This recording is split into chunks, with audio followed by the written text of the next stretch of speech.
If you make crochet products and you want to sell them online and have a successful business doing that, stay on to watch this video where I'll show you how to start your own handmade crochet product business. Hi, my name is May and I help makers, artists, and designers make a living from selling their handmade products online. First, let's talk about why your crochet business is a great idea. It's not expensive to start a crochet business. You just need some yarn and a hook to get started, right? That's much less expensive than, say, starting a laser cutting business, which requires a $50,000 machine. Crochet items also have broad appeal. People in cold climates need hats. Crochet items are a very common traditional gift for babies. And there's the whole avenue of crocheted artwork. And on the whole, you'll be pricing your items at a comfortable price point. That is, you're not trying to sell a $2,000 ring, right? You're looking at items in the double digits, which means that your items are likely to be accessible to a large audience. Having said that, there are a number of challenges that you do need to look out for. There are a lot of hobbyist crocheters out there who are creating items and selling them for little more than the cost of the yarn. Because they aren't building a business, they're happy to just have fun and have their materials covered. So they're not making enough profit to make a living off of. But if you're running a business, not only do you need to be paid for your labor and profit, but you're competing with all of these hobbyists. It is a crowded marketplace, and it can be a challenge, but don't worry. I'll talk about this issue more when I show you how to add your special sauce. Okay, crochet is also time-consuming compared to other production methods. Because you're creating each item stitch by stitch, there is going to be a limit on how many items you can make per week, right? It's going to be crucial that you select and design products that maximize your earnings. Also, some customers perceive crochet as old-fashioned or not very valuable, and this is partially because it is a very common hobby. But that just makes it super important that your branding is on point. Finally, you'll want to think about the care of the final product. You may be happy hand washing a wool sweater, but the average customer isn't. So choose your materials with the average customer in mind. Let's talk about the products that you're going to stock in your shop. This may sound completely obvious, but I'm going to say it anyway because I see a lot of business owners go wrong here. You need to offer products that people actually want. Because if your items aren't in demand, they aren't going to sell. This probably means you won't be successful selling the easiest thing to make. And it may not even be the first few ideas you come up with. But how do you know what people want? I'll have a secret that I'll share with you in just a minute. But first, let me finish up talking about what you should offer in your shop. Once you have a few product ideas, you want to think about what they share in common so that your shop has a cohesive message. What you don't want is a shop that's confusing with random stuff inside. This is what I call a garage sale shop. No judgment here. I used to be a garage sale shop myself. You definitely also don't want to just sell stuff you crochet. This isn't a good enough theme in a competitive marketplace like we're in now, especially if you're trying to run a serious business. So find a niche and develop it. Make sure that what you're offering is something people actually want to buy. Okay, so how do we find out what's popular and what's selling? This is where Etsy comes in. It's a great place to do research on what sells well.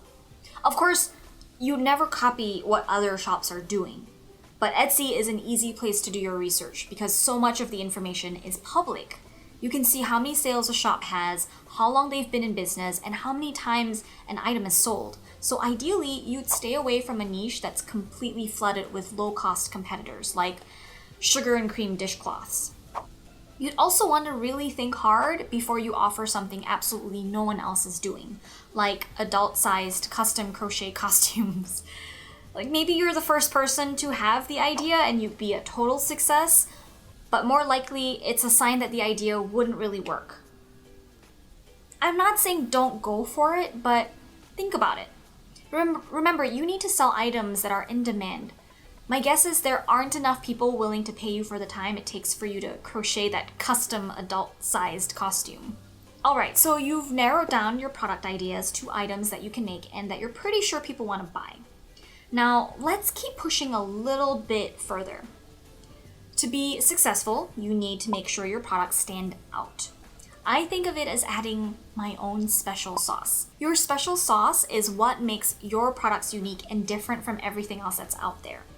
It could be a little thing like adding leather tags to finish off your pieces.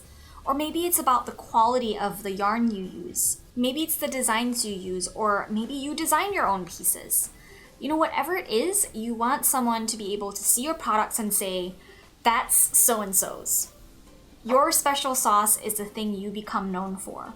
For example, when my friend Stacy Trock ran her crochet pattern company, Fresh Stitches, her designs were so distinctive that her customers could pick them out right away. She told me one time she did a design for a publisher which didn't put her name on the pattern design, and her customers actually wrote to her saying that the publisher stole her pattern. Her designs were that distinctive just from the style. That's the look and definition a special sauce can give you. Your special sauce could also be a combination of two different niches or niches. For example, I make scented food jewelry. I don't just make any kind of jewelry. I make jewelry that look like food. I'm essentially combining the food niche and the jewelry niche into one. Or take, for example, Twinkie Chan, who combines both crochet and food together to make her food crochet products. Okay, so I hope you're inspired by now. Just keep in mind that building a business takes a lot of time, so don't expect all of this to happen overnight, okay? Now, for your shop to be successful, you need to be able to earn enough money, right? So let's talk about pricing. I think the biggest challenge with selling finished crochet products is finding the balance between your product design, its price point, and people's desire for what you make. If you make something no one really wants to buy, then it doesn't matter if you've spent 100 hours making the item. The reality is that how much time you spend making something isn't really going to make someone like your product more or less. Even though I know as humans, we're trained to think from a young age that if we spend more time on something, we deserve a better result. Unfortunately, that's not really true in business. This doesn't make it impossible to have a successful crochet business, but you just have to be extra careful with how you design your products. Not only do you have to be extra cognizant of keeping the production process as labor efficient as possible, which probably means creating crochet products that are fast to make, but you also have to be thinking about whether or not people value the item you're making. For example, the perceived value of a keychain is far lower than that of a scarf. So even though it's probably faster and easier to make a small item like a crocheted keychain accessory, people probably aren't willing to pay much money for a keychain. You have to problem solve for multiple factors here and make what I call smart design decisions from the get-go. This is super important to know about and is the difference between a 5-figure business and a 6-figure business. Now let's talk about your materials and supply chain. I see a lot of crochet businesses buying their supplies retail. That is, they go to the craft store and they buy their yarn at the same price everyone else's pays. This is a very hard way to run a profitable business. When you purchase an item from a retail store, they take about half of the cost of the product so they can pay their expensive overhead to keep their brick and mortar business going. So the prices you're paying are a lot more than necessary. That's why if you're running a business instead of having a hobby, you'll want to think about your supply chain. If you're purchasing significant quantities of yarn, you should be able to purchase it wholesale or at least at a discount from retail. Try to go as straight to the source as possible with your other materials. Polyfill, tags, and notions can all be purchased in bulk. So take the time to find your sources and you'll save big money in the long run. A few of my recommendations are knit picks for yarn. It's not wholesale pricing, but they are the manufacturer, so their prices are on discount all the time. They don't have minimum orders and they often run sales too. Brown Sheep is also for yarn. Brown Sheep is an American mill in the luxury yarn market. They have low minimum orders for production makers and at an accessible price point for the luxury yarn market. They'll also allow you to say American made and point to the yarn origin as the selling point for your own products. Bat Mart sells large quantities of polyfill if you're a stuffed animal maker. And also check out Shiny Happy World. You can get 50 pair packages of craft eyes at bulk pricing. If you're outside the US or need a more specific material, contact a supplier you like to see if they offer wholesale pricing to business owners. Depending on the company, they might want just a tax ID number, some paperwork, and as little as a $300 minimum order. That may sound like a lot, but if you plan your products the right way, like selecting from a limited color palette, then you'll be saving a lot of money. Once you've got all of that figured out, you'll want to create a library of marketing materials that's going to help you make sales. First, you want some great product photos. It's good to have both product photos on a plain background as well as lifestyle photos, which are your items in real life situations, like blankets on a bed, a hat on a baby, or a stuffed animal in a pair of hands. These photos are great for social media, and they'll also help you out with customer service. Because customers miss a lot of information in your product descriptions, and if you don't show your product in a real life situation, you'll inevitably get someone who thought your product was going to be a different size. Next, you'll want a logo. An easy and affordable way to make one is head over to a site like Creative Market or Fiverr.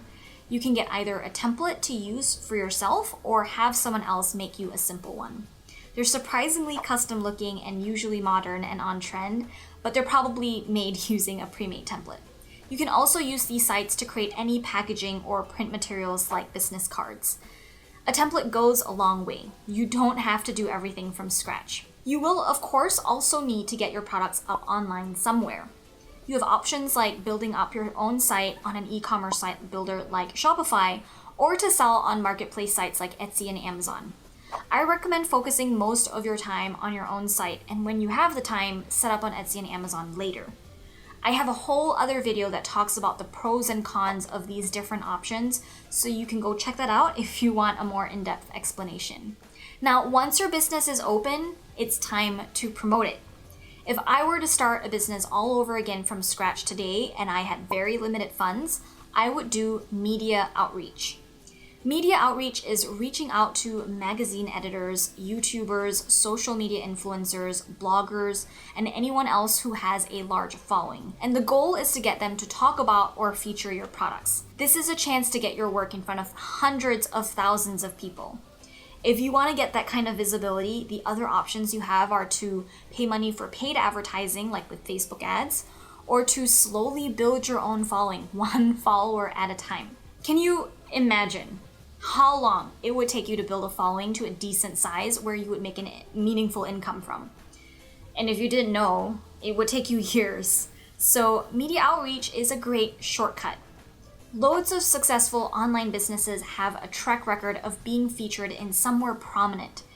This is the only thing I would attribute to being able to make a full-time living with my jewelry business, Tiny Hands, and my coaching business, Creative Hive. If you want to learn more on how to do media outreach, I have a whole other video on how to do that here. Building a crochet business is not the easiest thing to do, but it is totally possible as long as you're considering all of these things.